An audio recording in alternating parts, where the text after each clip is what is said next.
This is Greg Troutwine with Maritime Reporter TV, and we're pleased to be joined today by Jim Weakley, the president of the Lake Carriers Association, to discuss the top line agenda items for 2021 and beyond for shipping companies working to and through the Great Lakes. To start us off, can you give us a state of the Great Lakes overview, a by the numbers, if you will, a look at the lake carrier business in 2020? Happy to. So I always like to say the Great Lakes shipping is the pilot light of North American manufacturing. And right now, like most of the economy and most of shipping, we're struggling and recovering. So it's a good news, bad news story. If you look at our November numbers compared to our year-to-date numbers, I'm going to talk about iron ore and limestone, our two big cargoes. Iron ore for the month of November, we moved 4.25 million tons. Compared to 2019, it's down about 19%. Compared to our 5-year average, it's down about 12.5%. Now compare that with our year-to-date, we're down 24.8% compared to last year and 22%. So you can already see our November numbers are better than our year-to-date numbers. Similar with stone. Stone, we're down about almost 5% for the month of November, and bizarrely, we're up 1% compared to our 5-year average. Compare that to our year-to-date numbers, we're down 16% compared to last year, and we're down 7% compared to our 5-year average. So on both our major commodities, and I believe it's true on all our commodities, we don't have enough year left to catch up, and but we're seeing an improvement month over month. Last week, the LCA put out a press release applauding the recent government funding that will be beneficial to carriers on the Great Lakes. So a couple big good news stories there. The first, they're both infrastructure projects. One is we got an additional $4 million for a second Great Lakes icebreaker. And the other was infrastructure with regard to the Soo locks. We got $182 million funded towards the $1 billion project. We're close to remaining on our efficient funding timeline. And then with the president's budget, we were fully funded. And then nationwide, there's an additional $585 million added core-wide that we hope will have a good chance of getting a chunk of that as well. So good news for infrastructure on the Great Lakes and nationwide for maritime infrastructure.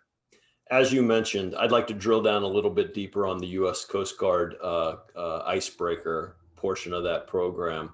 Can you give us oversight and insight on the importance of icebreakers? So we've got a total of $18 million towards the new icebreaker, and that's just enough to do some design work, refreshing of the current design, and stand up the program. Now, in fairness, the men and women of the 9th Coast Guard District in the Great Lakes do a great job. Our frustration, I think, is their frustration. They're under-resourced. If you look at 1979, they had more icebreakers on the Great Lakes. In fact, they had 14 icebreakers on the Great Lakes in 1979. Currently, we have only 9. And it's just gotten worse. And to put that in perspective, Lake Michigan alone has 1,640 miles of shoreline. That's the equivalent of going from Maine to Miami.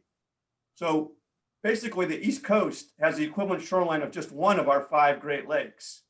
And on the East Coast, the Coast Guard has 25 icebreakers or ice-capable vessels. In the Great Lakes, we have a total of 9. Our ice is actually more difficult because it's fresh water and it doesn't have the tidal influence. So on the East Coast, they have the advantage of having their tidal influence break up the ice, and it's a salt water, so it's a easier ice to break through than we have on the Great Lakes. Also, the Great Lakes is important as a feeder for trained Coast Guard officers for their polar program, and we've been patiently waiting for that polar program to get its legs. And I think, it's a good news story. I think we're finally getting some polar resources there. And the best training ground for the polar program is here on the Great Lakes. In fact, the only other Coast Guard cutter that has an azipod, as the new polar classes will have, is right here on the Great Lakes, the Coast Guard cutter Mackinac. And that's why we need a twin to that sister ship. It's also about the economy. Remember I talked about how the Great Lakes economy is the pilot light? Well, in the past 8 years, we've hired an economist, and he calculated that insufficient ice breaking has cost the Great Lakes economy $2 billion and 10,000 jobs. And that's based on the cargo that we couldn't move because we were stuck in the ice, or we couldn't move because we were on the dry dock. It's a safety issue as well. We've had ships forced aground by inadequate ice breaking. We've had ships that were sliced open when they were pinched between ice flows because there was inadequate ice breaking. And we've actually had ships collide because they were forced into each other by a shear by the ice. So clearly we need more ice breaking resources and we need better ice breaking metrics to measure that, the need. And also keep in mind, it's not just about the commercial navigation, it's also on the Great Lakes critical to flood control. At the mouth of the rivers, that we can get ice dams and it'll back up the water, and we need those Coast Guard resources to free up those ice dams and get the water flow reestablished. So it's a really, really important issue, not just for the Great Lakes, but for the national economy, not just for our industry, but for local property owners. Jim, also in that government funding was funding for the Great Lakes navigation system. Can you give us specifics on the amount and how that money will be spent? Agreed. So again, it's all about infrastructure. Our two big needs right now are maintenance dredging and rebuilding or reconstruction of our breakwalls. The Corps was on a 400-year recapitalization rate for the breakwalls. They were fixing a quarter mile a year, and now that we've got over 100 miles, so we're making progress on that. Our backlog was as much as 17 million cubic yards, so we're starting to cut into that. There was a critical piece of legislation, WRDA 2014, the Water Resources Development Act of 2014.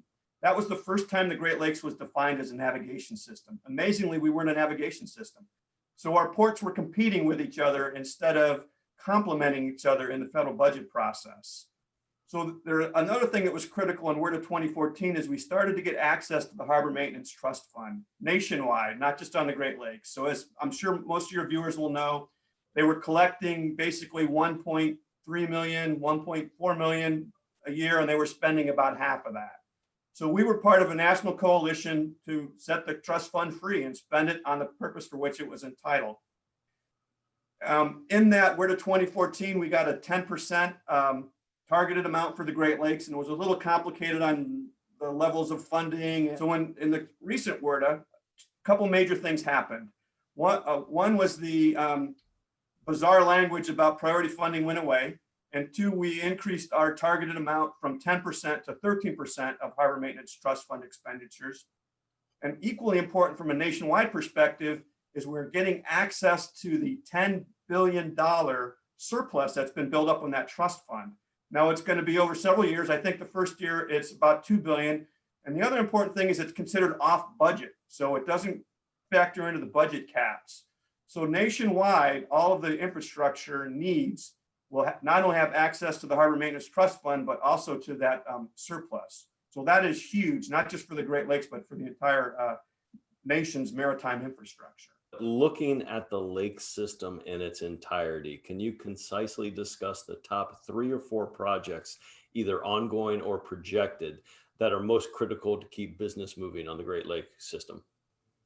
Well, I always say life ain't easy for a lock named Sioux. So it all depends, and it all depends on the locks at Sault Ste. Marie, Michigan. Literally, a DHS study says 11 million Americans will be unemployed if that lock is out for 6 months. So we're building a new lock, repo, I like to call it. The largest one is the PO. So we're building a PO 2.0. That's that $1 billion project I mentioned. There's also a major rehabilitation that's taking place, and there's a $37 million need to replace a 100-year-old pump. They're literally using a pump from the 1918, 1919 lock systems to dewater the current PO and the current MAC lock. And they're going to need that new pump to dewater the new lock as well. So that's a $37 million hole that we're hoping we can get funded out of that 585 surplus that's nationwide. There's ice breaking. You know, it's about the Great Lakes icebreaker. We need to get that funded. It's been authorized twice. We probably need to get it reauthorized a third time. The Coast Guard just released a report in June saying what they thought it would cost and how they needed some relief from the federal acquisition so they could just build a twin to the sister ship to the Mackinac. So we need some funding and we need some relief from the what they call the FAR, the federal acquisitions requirements. And then we really need to pass the Great Lakes Winter Commerce Act, and that deals with the metric problems on Great Lakes. So it's all about infrastructure, ice breaking, Sioux locks, maintenance dredging, and breakwall repairs. Can you discuss how COVID-19 has impacted your organization, your members, and when you look at 2021, what do you see? So two things, cargo and people. We've already talked about the cargo impacts as a result of COVID-19. We're hoping those will rebound. We're already starting to see that, and we're hoping that will continue in 2021. With regard to people, fortunately, we've had no confirmed cases on LCA enrolled member vessels. And I'll give credit for that for a couple reasons. One, my staff at LCA put together a really good prevention plan, followed by a really good response plan. Now, we have had some suspected cases, so we've had to implement our response plan, but all those suspected cases turned out to be negative. And then third, I credit our captains and chiefs for taking our COVID protocols and just putting them into our safety program, because we have a really good safety culture on the Great Lakes, and it was easier for them to incorporate that as part of their culture. So I am an optimistic person. I'm optimistic that our customers are going to be back in business stronger next year than they were this year. And I believe in Great Lakes shipping. We've answered the bell for hundreds of years, and we'll continue to answer that bell as our customers need us.